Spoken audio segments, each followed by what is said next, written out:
আমি এই ভাই বাচ্চাতে কি করবো? আমি এটা কই বিয়া দেবো? আমি রাখতাম না।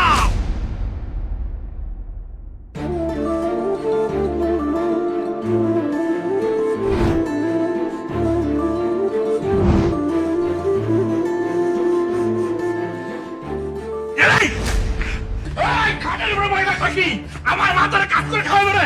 ওই বান্দির বাচ্চা, ওই তোরে বিয়ে করার পর থেকে আমার সব কিছু ধ্বংস, আমার ব্যবসা বাণিজ্য যা আছে সব কিছুতে বাধা।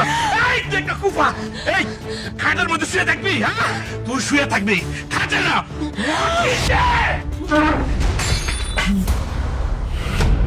হায় হায় হায় হায় রে, কষ্ট কি দেখছিস তুই? হ্যাঁ, এই এই কুফার ঘরের কুফা, তোরে বিয়ে করার পর আমি যে ব্যবসায় ধরছি এই ব্যবসায় ধ্বংস হয়েছে। আমি স্বর্ণে হাত দিলে মাটি হয়েছে। এই বিয়ের আগে তো অনেক স্বপ্ন দেখাইছস, ফোনে কি মজার মজার কথা কইছস, বাড়ি থেকে রান্না বান্না করে মজার মজার খাবার খাওয়াইছস। এখনো না বুঝি? আরে এগুলো তো মজার মজার খাবার না, এগুলো হলো জাদুটো না।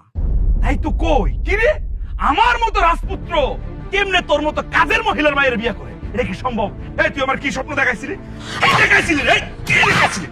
হ্যাঁ, এটা বুঝতে বুঝতেই তোর মেয়ে বাচ্চা এই বসছে। আমি ভাবলাম ঠিক আছে, বাচ্চা যেহেতু এই বসছে এটা তো আমারই বাচ্চা। এই তোর কি কইছি? তোর আমি কইছি না ছেলে বাচ্চা লাগবো, তুই আমার কইছিস ছেলে বাচ্চা হইব।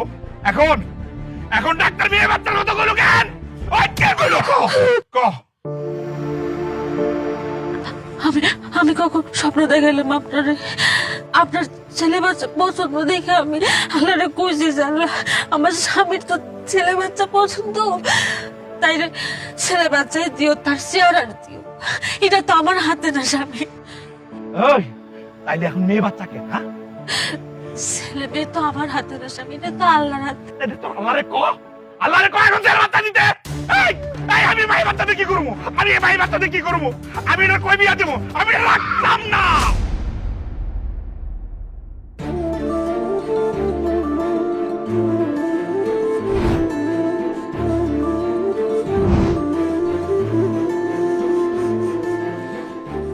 এই বান্দির এই বাচ্চা, কুত্তার বাচ্চা, এই তোর কত বড় সাহস? হ্যাঁ, তোর বউর পেটের মধ্যে লাগতে পারতে গেছিস? তুই জানোস না তোর বউ পুয়াতি? হ্যাঁ, এখন যদি বাচ্চাটার কিছু হয়ে যেত, যদি একটা মামলা মোকদ্দমা কিছু হয়ে যেত, তখন তুই কি করতি?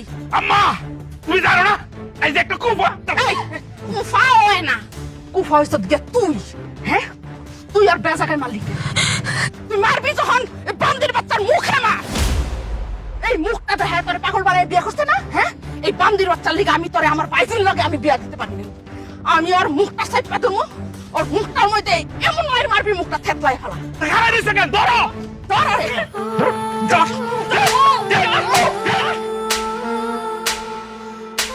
বাবা হঠাৎ করে মাথাটা কেমন চক্কর মারলো, বুকটার মধ্যে সেট করে উঠছে।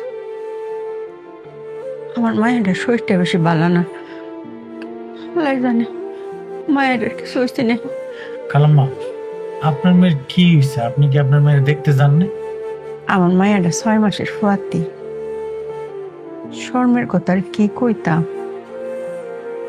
আটটা কালি সতলে তো জামাইয়ের বাড়ি, কিছু তো তো নেওয়ার লাগে, একটা টাহ আত নাই কে। এই পোলা, হ্যাঁ গো মায়া কান্নায় পড়িস না।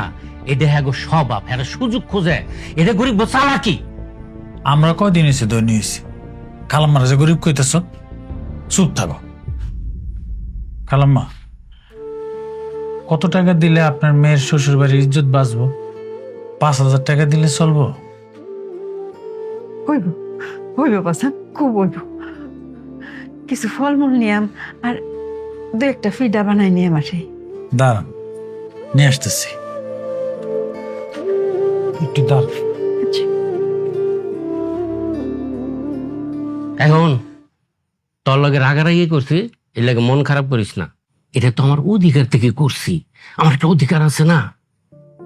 একটা বছর ধইরা তোমার আমি কইতাছি আমারে বিয়া করো, তুই রাজি হইতেছ না কি লিগা?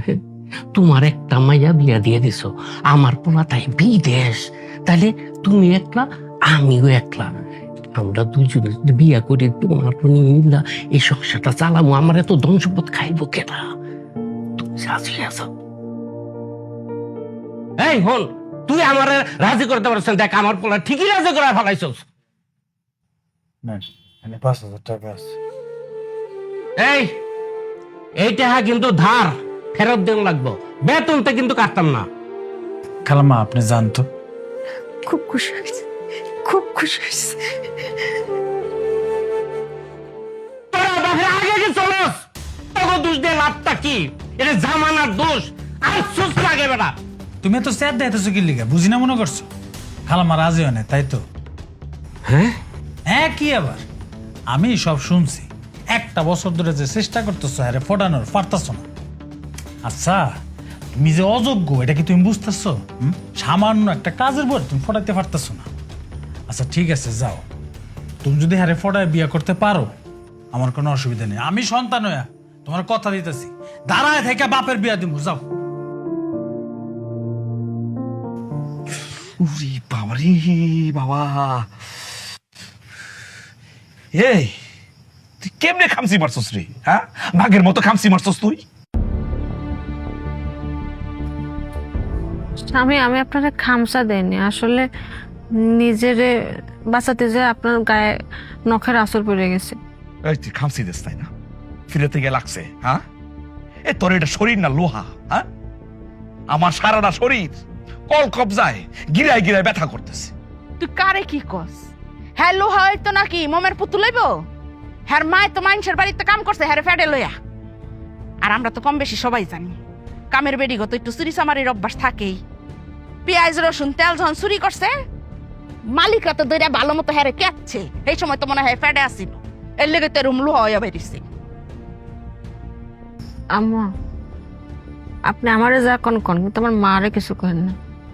ও মা গো, দেখছত নি? হ্যাঁ দেখছত, মায়েরা কিছু কইলে একটা শৈল ফুসকা পইরা যায়। মায়ের সোহাগী আইছে। ওই তুই যদি আর আমার মায়ের মুখে মুখে কথা কস, গুসারা দিয়ে একদম থুত্রে বুসা বানাইলাম। হ্যাঁ, আমার কথাটা শুন, আজকে তাইকা তুই আমার লগে ঘুমাবি না, বাইরে ঘুমাবি। হ্যাঁ বারান্দায় ঘুমাবো, আমার ভয় করবে না না? আর আমি এনে পোয়াতি, যদি কোনো খারাপ বাতাস লাগে। ও, খারাপ বাতাস গায়ে লাগবো তোর? এই তোর সে খারাপ দুনিয়াতে কেউ আসবে? খারাপ বাতাস তোর কাছে আইয়া ফিরা যায়। আমার সাফ কথা, আমি তোর লগে ঘুমাই যেতাম না। এই খাটের মধ্যে শুয়ে শুয়ে তুই ফুসফাস করস, এবার সুবাস করস, আমার ঘুম হয় না। আমি সারাদিন কাজকর্ম করি, রাতে আমার ঘুমানো লাগে। আসলে আপনি তো বুঝবেন না, মাক করছি। আমার হয়েছে কি, ওই এমনিতে তো ঘুম আসে না, তার মধ্যে আবার যে বাবু মেলা নড়ে, তো আমার মাজাটাও ব্যথা করে, এই জন্য একটু একা তুকা পাশ ফিরে একটু ঘুমানোর চেষ্টা করি। এই আমার পোলায় কয়দিন ধরে কইতাছিল আমারে যে আমার ঘুমায় না ঘুমায় না। আমার পোলায় যেটা কইছে হেডেই, তুই বাইরে ঘুমাবি, খবরদার তুই আমার পোলার লগে ঘুমাবি না। আর বাজান, তরে আমি একটা কথা কই, কথা যখন উঠছে কথাটা আমি শেষ করি। তোর এই বউ, তুই যখন বাইরে হয়ে যাস, আমি যতই তারে কামের কথা কই, সে কিন্তু একটা কামও করে না। কি রে? হে আম্মা যা কইছে সত্যি? না স্বামী এই তুই কি জমিদারের নাত্রী রে? তুই কি বই বই খাইবি? আমার মা কাজ করবো আর তুই খাইবি বই বই? হ্যাঁ, এই স্বপ্ন দেওস? আম্মা তুমি একটা কাজ করো, ফাটাটা আছে না, এটা আইন না তার মাথার মধ্যে দিয়া রাখো, এটা বহে রাখো, লাগা, শেষ কর। এদিকে দে, শেষ করে লাইছে আমারে।